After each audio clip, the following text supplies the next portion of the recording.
Make a date with Rev Dr Ebenezer Markwei at 6 a.m. from Monday to Saturday on Graphic Online via Facebook and YouTube as he expounds on matters of faith. Graphic Online, truth and accuracy every day.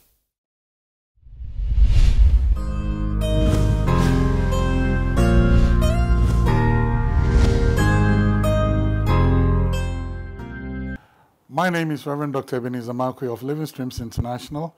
We meet behind the trade fair behind Zenith College. Make a date with us on Sundays and Wednesdays. But today I'm bringing to you a very powerful topic through Graphic Online, Matters of Faith. And I'd like to caption my morning thoughts, Party Liberated. Oh, what kind of English language is this? I just remember the story. It's my grandmother. You know, my grandmother never really went to school. And so, I mean, her English language was very, very limited. And I remember one time there was a party and people were invited, but I was not invited. And then when I came, then she was going to say, oh, you are not invited. But she said, oh, Alibetibo. That means I was not invited. So this is party liberated. In actual fact, I'm trying to say party invited. Now, in Luke chapter 5, verse 6 and 7, there is something that, Luke chapter 5 tells the story of the failed fishermen at the lakeside called Gennesaret, where they are toiled all night and then they are caught nothing. Now, mind my words, they had toiled, because Peter said to Jesus, Master, we have toiled all night and caught nothing. So he used the word we, the plural. We have toiled all night and caught nothing. But then afterwards, Jesus, preached with his boat and all those things. Then Jesus gave him a mighty drought of fish, amazing drought of fish. But you also have a mighty drought of harvest in your life. Now, there was something very interesting. When Peter got his harvest, there was something he did that was really, it left me with a very sweet smile on my face. The Bible says immediately he caught a great drought of fish. Guess what he did? He invited his friends in another boat. He invited his friends in another boat to come haul the harvest in. He invited those friends to come and haul the harvest in. And for me, I was very, very, like I said, there was a nice smile on my lips, on my face when I read that. Why? Because he said, we have toiled all night. He didn't say, I have toiled all night and caught nothing. He said, I have friends. There are people who have been with me through the trenches. They've gone through all the pains and the challenges with me. And now that I have had a harvest, he said, listen, I can't bring in the harvest alone. I need to invite them to my harvest. So what Peter was doing, he was inviting his friends he had toiled with to the harvest. Sometimes when we make it, or when we think that we have achieved success, or we have achieved our goals, or we have hit a jackpot in terms of wealth or riches or whatever we call this thing, sometimes you might be left with an attitude, and you might be left with a very particular posture. You refuse to acknowledge those who provided platforms for you to get to where you are. And it is something that I found very profound. Now, Peter said, there are people who slaved with me. There are people who toiled with me. There are people who went through the disappointing times with me. It's time for my harvest. I am not going to leave them alone. I'm bringing them in to my harvest. I like to end here with a very interesting story, sad story, but holds lessons for us. Many years ago, I had the opportunity of meeting an old lady, and she was selling in one of the junctions of our city. And I'm not going to mention the place because you might know her. But this lady, I was driving. I had just gone to the bank, and I was driving. And then I got to the junction, and this lady came hobbling by. And then she had a small pail with or a small pan. You get it? Or 7 tray, a small 7 tray with sweets on it.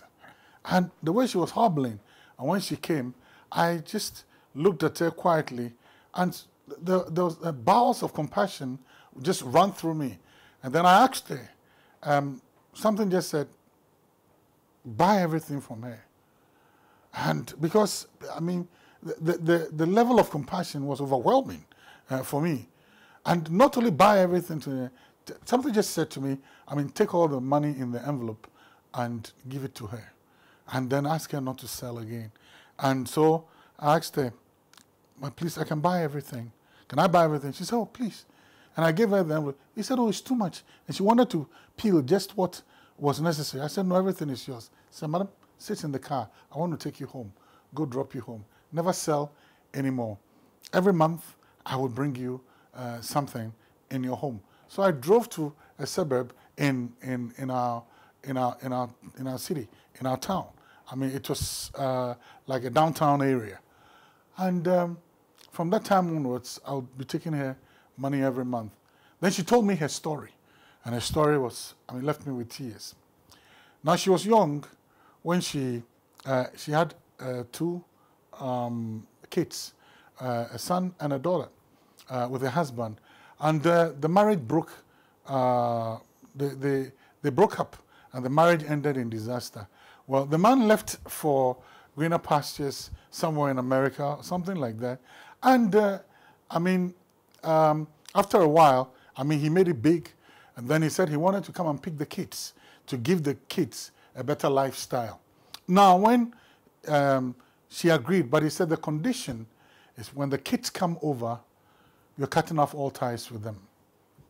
They ain't going to call you. You ain't going to write with them. And that's it.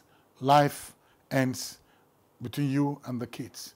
Now, every mother who's been to the labor ward would say no. But then this woman sat down and thought through it and said, if they are here with me, I'll be struggling.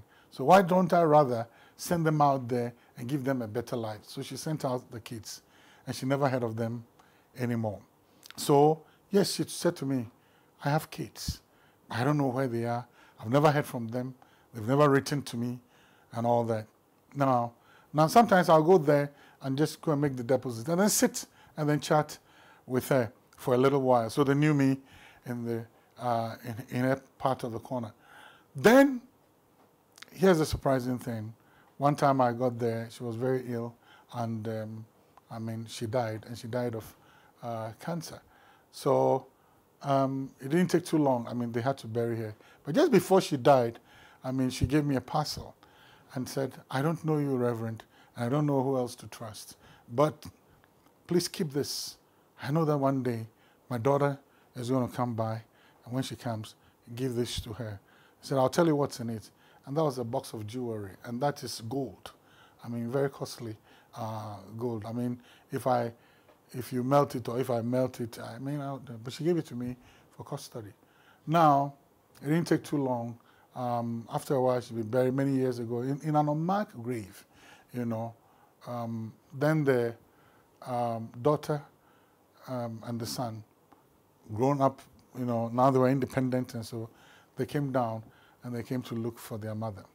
And when they came to look for their mother, they were directed to me that their mother and I were close. So I remember I went with them to the graveyard, and we stood there. She was in tears, he was in tears. And when they just left, I brought them home, and then I took the parcel and I said, she said I should give this to you, and that you share with your son's daughter. So that is, if your son has a daughter, you must share with her. If not, let him give some to his wife. And then when she opened the box, she was crying. And she's like, oh, can we build a tombstone? Can we do this? Can we do this? Can we do that? It's too late. It's too late. See, there are people who made an investment in you, wherever you are.